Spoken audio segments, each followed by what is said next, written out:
So I've asked a number of companies, maybe 50 of the Fortune 200 companies, what is your definition of insight? Surprisingly, around 2/3 of them don't even have a definition, and roughly a third have. And what's interesting is this definition tends to vary across companies. So the reason for having a definition, you might wonder, why have a definition at all? I think there are two reasons for having a definition. The first one is, you have a very large team in an organization. Even the CEO is saying we need very important insights to run our company. Well, if you don't have a definition, does everybody understand what an insight is? Both people who generate insights and then people who use them in some ways. So I find that if you don't have clear definition, people don't know what they're looking for, and there's confusion. Is it data? Is it information? Is it knowledge? Is it an insight? And then subsequently, if you don't have a common language of how to use an insight in terms of you understand what it is and then how it's used, it tends to stay in the group of insights, and it doesn't get used by the marketing department. I have a very simple definition of insights. Something that is retrospectively self-evident. Those two words are mutually exclusive, collectively exhaustive. If I tell you this is an insight, you should turn around and tell me, duh, that's obvious. Then my next follow-up question to you would be, did you know about this before I told you this? And you should turn around and say, no. And if it passes those two, then you have a great insight. Two words, retrospectively, self-evident.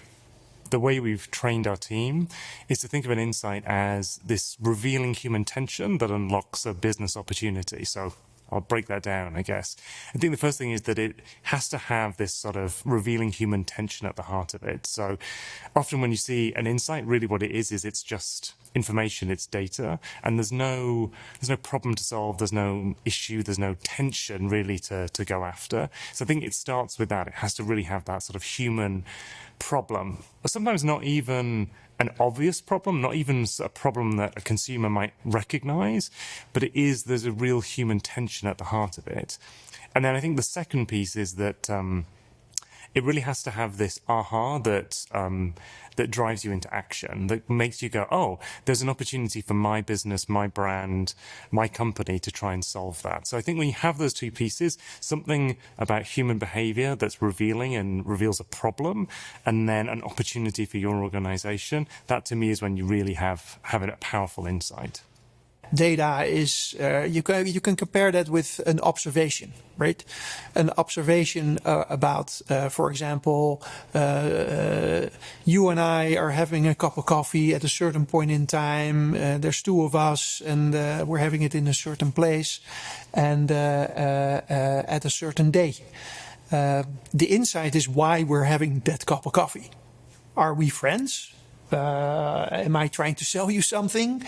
Do we have a fight to resolve? So the insight is the why. Why are we doing what we're doing? And only if you really understand the why, you see that the rest are just data points, and crucial data points, and they can lead you in the direction of an understanding of why things are the way they are. But that understanding, once you're there, once you have it, you see it and you understand that the rest is just data. Yeah, so what is a definition of an insight is something we've thought about quite a bit. And not surprisingly, we build on a framework we have because we think insights, of course, need to be linked to behavior and they need to be linked to action. Think about how to link them to behavior. We think about the beliefs, goals, choices framework that we use at the Yale Center for Customer Insights. Beliefs about consumers' beliefs, what they think about the world and how it works. Goals, again, focused on consumers and their goals. And then choice heuristics and nudges that we know at the moment of choice can influence people quite a bit, basically the context around the choice. So we definitely want to build those into any definition of an insight. So it has to be built on beliefs, goals, or choices, on what we know to be good drivers of behavior. And the second piece that's really important is it needs to be actionable. It needs to be something that marketers can do something with. If you learn something about consumers, but you can't do anything, that's no help to anyone. So we really connect it to action. We connect it to drivers of behavior. When you think about a good insight, one of the things that happens often when you reflect on it is it actually, once you understand and hear the insight, although you wouldn't have thought of it before hearing it, once you hear it, it makes sense, right? It should fit into your understanding of what a consumer is like. So in some sense, it might be retrospectively apparent, but it's not apparent prospectively because without the research, you never would have guessed that this was in fact happening. So a good definition has all of these properties. Good drivers, it's actionable, and hopefully in retrospect, it makes some sense once you've heard it.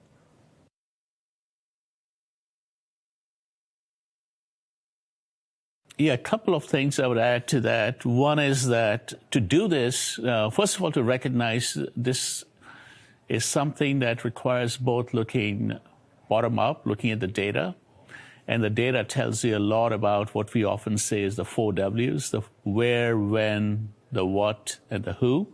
It doesn't tell you the why. And so what Nathan was talking about gets at the why, which is what are their beliefs? What are their motivations?